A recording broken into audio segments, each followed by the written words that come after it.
এই পাঞ্জাবিটা একজন দাদা অর্ডার করে, বলে আমার ওয়াইফ প্রথমে আপনার কাজ দেখেছে, তারপর আমাকে পাঠালো আর বললো আপনার কাছ থেকে নিতে। আপনার কাজগুলো দেখেছি খুবই সুন্দর, আমাকে একটা হোয়াইট কালারের উপর ব্ল্যাক কিংবা ব্লু দিয়ে ডিজাইন করে দিও। আমি কখনো পাঞ্জাবি পরিনি, সো প্লিজ একটু ভালো করে দেখে করে দেবেন। প্রথমে দিদিভাইকে থ্যাংক ইউ আমাকে রেকমেন্ড করার জন্য।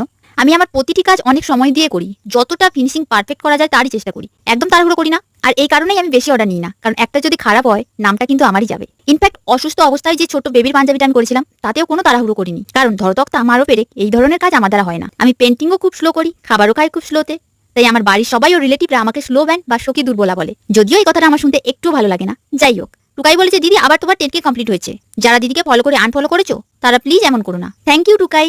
আমিও না প্রথমে ভয় পেয়ে গিয়েছিলাম, কিন্তু তারপরে চেক করে দেখলাম এটা সবসময়ই হতে থাকে, তাই আর ভয় পাইনি। তাছাড়া আমার ফেক ফলোয়ার্সদের একদম ভালো লাগে না গো, তাই তাদের কোনো প্রয়োজন নেই, যে আমার 10 জন থাকলেই আমি হ্যাপি। আসলে ওইটাই ইরেগুলারের জন্যও হচ্ছিল, এখন সব ঠিক হয়ে গিয়েছে। তোমাদের এই ডিজাইনটা কেমন লাগলো জানিও, দেখা হচ্ছে কালকে।